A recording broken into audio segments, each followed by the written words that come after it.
Welcome all of you on target mission. Target mission में आप सभी का स्वागत है। आज की वीडियो हमारी होने वाली है ज्योग्राफी के ऊपर। तो ये है अपना ज्योग्राफी का लेक्चर फर्स्ट। इसमें हम लोग पढ़ने वाले हैं composition and structure of atmosphere. जो वायुमंडल की संरचना और संगठन है उनके बारे में हम लोग पढ़ेंगे। तो वीडियो स्टार्ट करने से पहले मैं आप लोग से एक चीज़ क्लियर कर देना चाहता हूँ कि जो हमारी वीडियो है वो Hindi medium students and English medium students दोनों के लिए होगी। सो आप लोग अच्छे से वीडियो को देखिएगा और समझने का प्रयास कीजिएगा। देखिए, पहला है हम लोग के पास कंपोजिशन। कंपोजिशन का मतलब क्या होता है? कंपोजिशन का मतलब होता है संगठन। संगठन मतलब होता है संगठन मतलब होता है कि हमारा जो एटमॉस्फेयर है वो किन किन चीज़ों से मिलकर बना है, ठीक है। एंड दूसरा जो होता है स्ट्रक्चर होता है। स्ट्रक्चर मतलब होता है संरचना। जो हमारी एटमॉस्फेयर है, हमारी एटमॉस्फेयर की संरचना कैसी है, उसकी बनावट कैसी है। सबसे पहले हम लोग कंपोजिशन ऑफ एटमॉस्फेयर को पढ़ेंगे, उसके बाद हम लोग स्ट्रक्चर ऑफ एटमॉस्फेयर के बारे में पढ़ेंगे, ठीक है। देखिए, composition of atmosphere. Composition of atmosphere के बारे में मैंने बताया आपको कि देखिए, जो कंपोजिशन होता है वो संगठन होता है, यानी किन किन चीजों से मिलकर बना हुआ है हमारा एटमॉस्फेयर, ठीक है। तो देखिए, the atmosphere is made up of gases, water vapours and tiny solid particles. जो हमारा वायुमंडल है ना, वो जल वाष्प मतलब कि water vapours and water droplets, छोटे ठोस कणों से बना था। छोटे ठोस कणों का मतलब होता है जैसे कि हम लोग देखते हैं कि धूल मिट्टी उड़ते रहता है हमारे एटमॉस्फेयर में, उन सब चीजों से मिलकर हमारा एटमॉस्फेयर बना हुआ है। अब हमारा एटमॉस्फेयर तो सिर्फ धूल मिट्टी से ही नहीं बना हुआ है, इसमें बहुत सारे गैसेज होते हैं। तो वो कौन कौन से गैसेज होता है? तो हमारे एटमॉस्फेयर के जो मेजर गैसेज हैं उनके बारे में हम लोग यहाँ पे डिस्कस करेंगे। वायुमंडल में जो भी प्रमुख गैसेस हैं उनके बारे में यहाँ पे हम लोग देखेंगे। तो पहला होता है नाइट्रोजन। नाइट्रोजन जो है हमारे एटमॉस्फेयर में 78% है, ठीक है। तो ये इंपॉर्टेंट क्यों है? नाइट्रोजन हमारे एटमॉस्फेयर के लिए इंपॉर्टेंट क्यों है? इसका रोल क्या है? नाइट्रोजन है वो हमारे पेड़ पौधे या कोई भी एग्रीकल्चर में बहुत ज़्यादा हेल्प करता है। क्यों? क्योंकि नाइट्रोजन की हेल्प से जो पेड़ पौधा होता है वो बहुत ज़्यादा ग्रो कर पाता है। एंड सेकेंड नंबर पे ऑक्सीजन। ऑक्सीजन जो हमारे एटमॉस्फेयर में वो है 21%। ये जो ऑक्सीजन ऑक्सीजन का काम क्या है? ऑक्सीजन से हम लोग सांस लेते हैं, बहुत सारे ऑर्गेनिज्म ऑक्सीजन ऑक्सीजन से ही सांस लेते हैं। ये सपोर्ट्स इन रेस्पिरेशन, जो सांस लेने में मदद करता है। एंड कंबसन, कंबसन मतलब होता है किसी चीज को जलाना। तीसरे नंबर पे है आर्गन, जो कि हमारे एटमॉस्फेयर में टोटल गैसेस का 0.93% है, ठीक है। और इसका जो आर्गन है, आर्गन गैस का हमारा एटमॉस्फेयर में उतना कोई ज़्यादा खास इंपॉर्टेंस नहीं है, पर ये भी हमारे एटमॉस्फेयर में अवेलेबल रहता है, जिसका अमाउंट है 0.93%, ठीक है। अब आते हैं फोर्थ नंबर पे कार्बन डाइऑक्साइड। कार्बन डाइऑक्साइड ऐसा लगता है कि बहुत ज़्यादा बुरा गैस है, लेकिन ये बुरा गैस नहीं, ये हमारे एटमॉस्फेयर के लिए बहुत ज़्यादा जरूरी है, इसेंशियल है। क्यों इसेंशियल है? कि देखिए, तो कार्बन डाइऑक्साइड जो गैस है इसका इसका अमाउंट हमारे एटमॉस्फेयर में 0.04% है, ठीक है।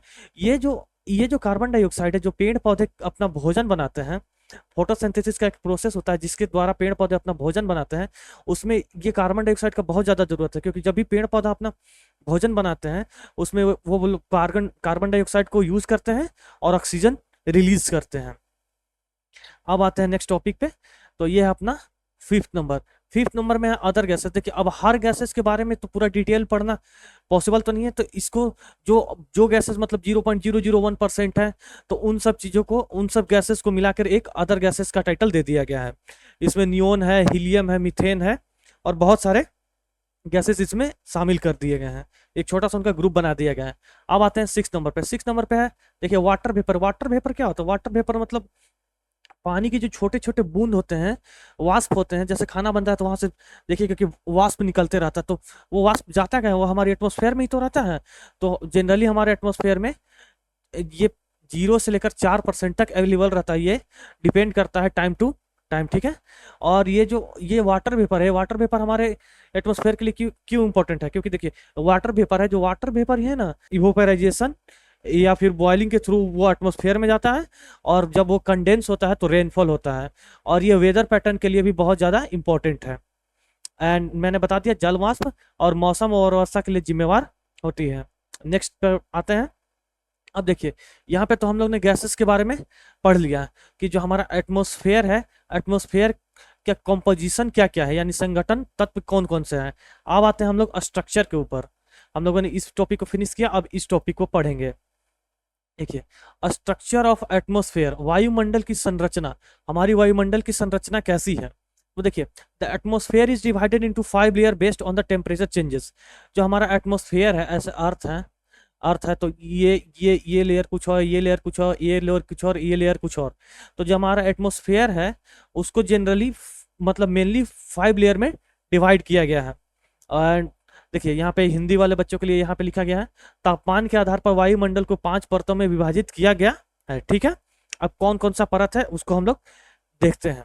देखिए, पहला जो है उसको बोलते हैं ट्रोपोस्फेयर, जिसको कि क्षोभ मंडल कहा जाता है। इसका रेंज है 0 से लेकर 12 किलोमीटर। जैसे ये मान लीजिए कि कोई अर्थ सरफेस है, तो यहाँ से यहाँ 12 किलोमीटर तक इतना जो डिस्टेंस है, इस डिस्टेंस को हम लोग बोलेंगे क्या, ट्रोपोस्फेयर, जिसको कि हम लोग क्षोभ मंडल कहते हैं। देखिए, जो भी मौसमी घटनाएं होती है जैसे बारिश होना या कोई भी हवाएं चलना, ये सब जो होता है वो ट्रोपोस्फेयर के अंदर यानी क्षोभ मंडल की होता है। यानी यहाँ से ये अर्थ के सरफेस से 12 किलोमीटर अंदर में ही ये सारी घटनाएं होती है। ठीक है, और ये जो भी टेम्परेचर बढ़ना, टेम्परेचर घटना, जो भी सारी प्रक्रियाएं हैं, वो सारी प्रक्रियाएं हमारे ट्रोपोस्फेयर के अंदर ही होती है। अब यहाँ पे आते हैं। देखिए, अब सेकेंड में है, जो 12 से लेकर 50 किलोमीटर का जो लेयर होता है उसको बोला जाता है समताप मंडल। ठीक है, उसको क्या बोला जाता है, समताप मंडल, स्ट्रेटोस्फेयर। अब देखिए, अर्थ सरफेस है, यहाँ से यहाँ तक कुछ और है। अब यहाँ से यहाँ, अब देखिए यहाँ से यहाँ 12 किलोमीटर तक तो वो हो गया अपना क्षोभ मंडल जो कि ट्रोपोस्फेयर है। अब जो यहाँ से यहाँ तक का मान लीजिए डिस्टेंस है, जो 12 से लेकर 50 किलोमीटर है, उसको हम लोग बोलेंगे समताप मंडल यानी कि स्ट्रेटोस्फेयर। अब इसमें क्या होता है, जो ओजोन लेयर बहुत ही ज्यादा हम लोगों ने सुने, जिसका होता है O3। ओजोन लेयर ये जो है ना, ये 12 से लेकर 50 किलोमीटर, इसी बीच में हमारा होता है ओजोन परत। कौन सा परत होता है, ओजोन परत। अब ये ओजोन परत हमारे लिए क्यों इंपॉर्टेंट है, क्योंकि देखिए ये जो ओजोन परत है ना, ये पृथ्वी पर जो भी सूरज है, यहाँ पे मान लीजिए सूरज है इधर, अब ये हमारा पृथ्वी है, यहाँ से जो भी रेज आ रही है पृथ्वी पे, वो एक बीच में ऐसा लेयर है ओजोन का। किसका, ओजोन का, O3 बोला जाता है इसको। ओजोन का लेयर है, ये जो करता है ना, ये अल्ट्रावायलेट रेज, यानी एक सेकेंड, यूवीज रेज, जो यूवी रेज होता है ना सूरज से जो निकल के, यूवीज रेज जो हमारी पृथ्वी पे आ रही है, अल्ट्रावायलेट रेज, उसको ये फिल्टर करता है यहाँ पे ओजोन परत। अब आते हैं नेक्स्ट पे। नेक्स्ट होता है मीसोस्फीयर। मीसोस्फीयर को हम लोग बोलते हैं मध्य मंडल, जिसकी हाइट होती है 50 से लेकर 85 किलोमीटर। ऐसे देखिए, अर्थ सरफेस है,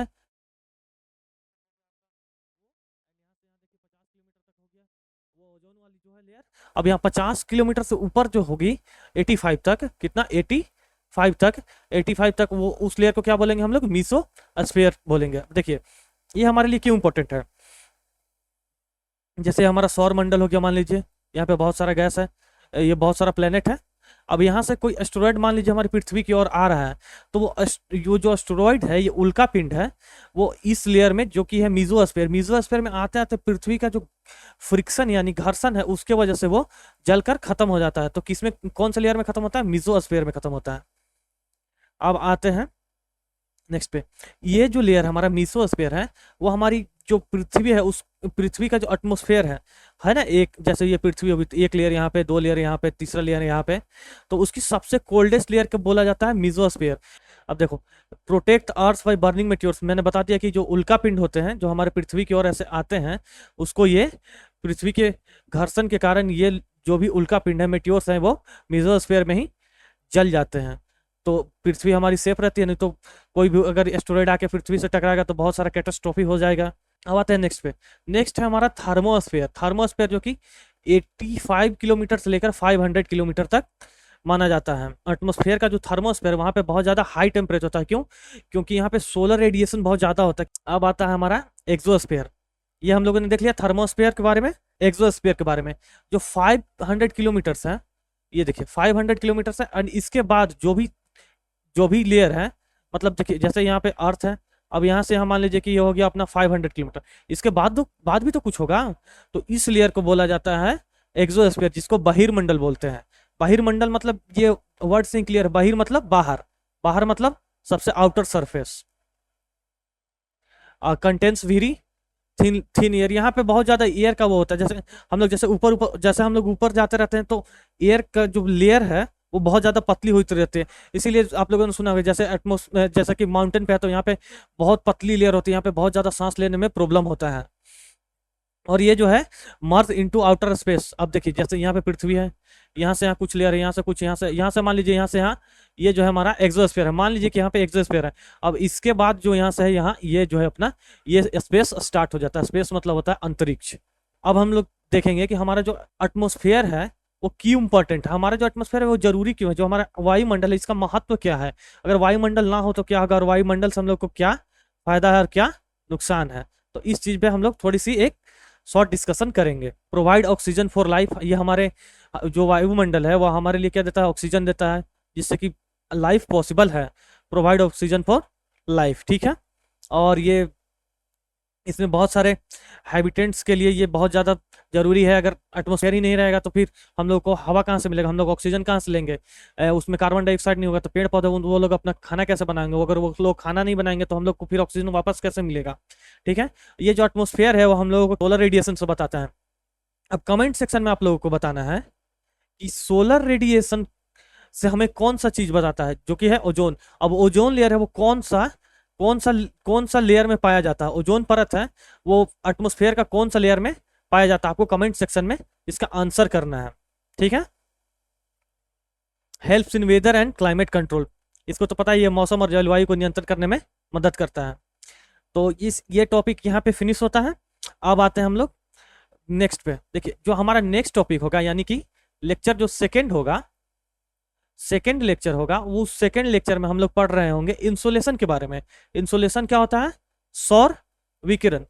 ये जो है इंसोलेशन जो हमारा होगा वो यूनिट फर्स्ट का सेकेंड सब टॉपिक होगा। तो इसको हम लोग लेक्चर सेकेंड में डिस्कस करेंगे। अब देखिए यहाँ पे आप लोगों के लिए एक क्वेश्चन है, which gas is present in the highest amount in earth atmosphere. जो हमारा अर्थ का एटमोस्फेयर है उसमें सबसे ज्यादा कौन सा गैस प्रेजेंट है, आपको आंसर